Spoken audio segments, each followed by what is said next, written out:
Dolly Dreamland's 12 Days of Christmas Stories.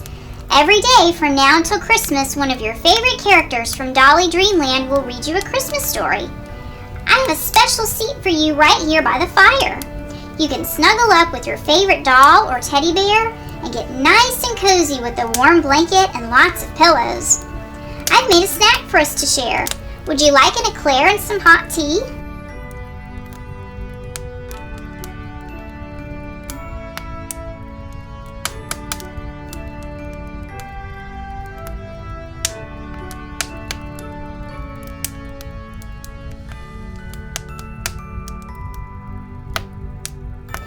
Today's Christmas story is Frosty the Snowman, written by Diane Muldrow, cover illustrated by Robin Cuddy, interior illustrated by Josie Yee.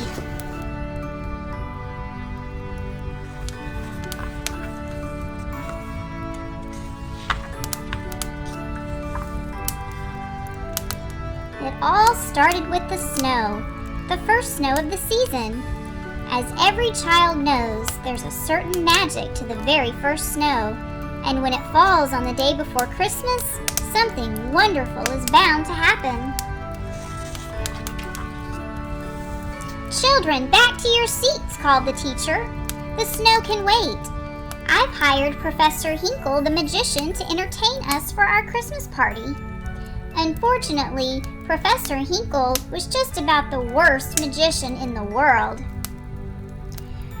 "And so I put the eggs into my magic hat," said Professor Hinkle. "Abracadabra, and voila! The eggs have turned into a mess. Where's my rabbit? Hocus Pocus, where are you?" He didn't know that his rabbit, Hocus Pocus, was hiding in the hat. "The only thing this hat is good for is the trash can," said Professor Hinkle. But the hat didn't stay in the trash for long. The hat, with Hocus Pocus underneath, hopped out the door. That was when the bell rang. The children were free for the whole Christmas holiday.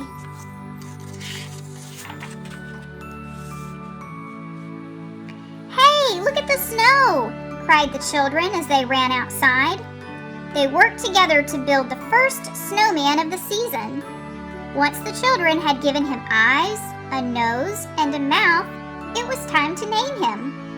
"How about Frosty?" asked Karen. "Frosty the Snowman." The children danced around Frosty as they sang about his button nose and his eyes made out of coal. "Come back here, you!" cried Professor Hinkle, chasing Hocus Pocus. Suddenly, a gust of wind blew the hat onto Frosty's head. "Happy birthday!" said the snowman. Karen gasped and said, "That hat brought Frosty to life. It must be magic." When Professor Hinkle heard that, he wanted the hat back. "But it's not yours anymore," protested Karen. "This hat will make me a millionaire," said the greedy magician, taking the hat back. Hocus Pocus felt that the hat really did belong to Frosty, so he hopped back to Frosty and the children as fast as he could to return the magic hat. "Happy birthday!" said Frosty again as soon as the hat was placed on his head. "Hey! I said my first words.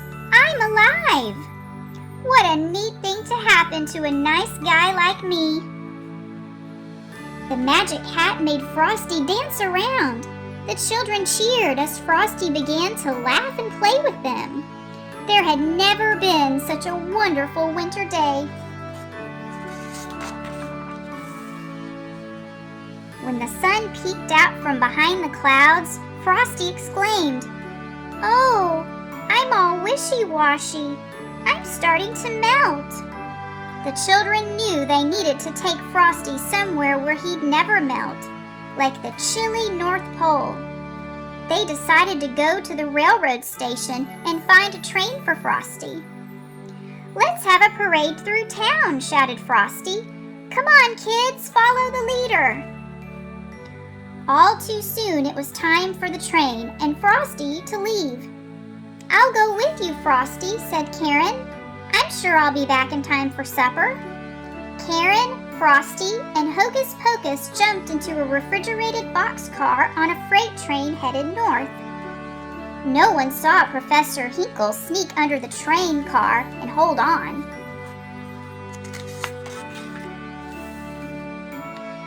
A refrigerated boxcar is a splendid way to travel. Splendid, that is, if one is a snowman or a furry coated rabbit. But for a little girl like Karen, it was just too cold.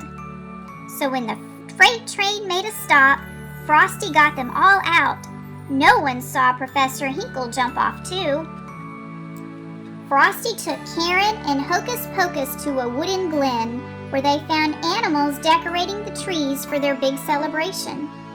They knew Santa Claus was coming that night. After Hocus Pocus spoke to the animals, they agreed to build a campfire to keep Karen warm.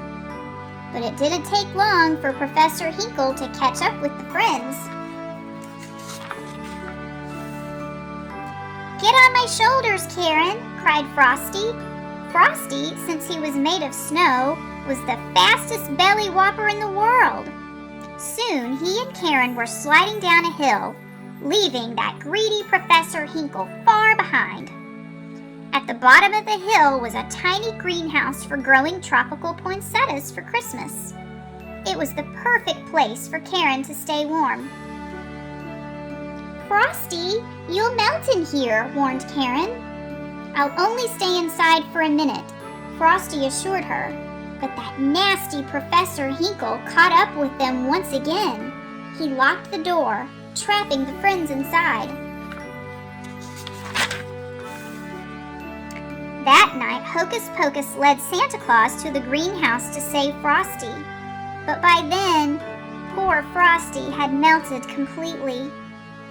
Don't cry, Karen, said Santa kindly. Frosty's not gone for good.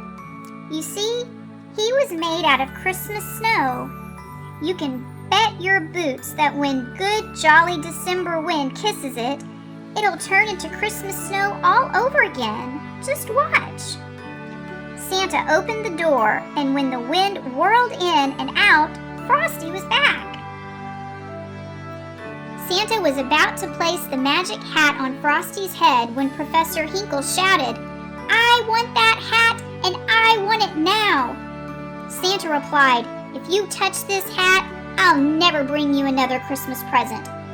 Go home right now and write, 'I am very sorry for what I did to Frosty 100 zillion times.' Then maybe, just maybe, you'll find something in your stocking tomorrow morning." Professor Hinkle was very sorry indeed. He ran straight home to start writing. "Happy birthday," said Frosty once more. Karen was happy to see her friend again, but now it was time to go home with Santa and put Karen in his sleigh and promised her that he would take Frosty back to the North Pole with him.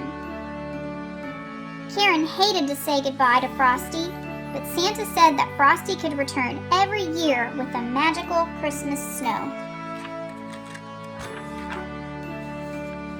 Frosty waved goodbye as he hurried on his way.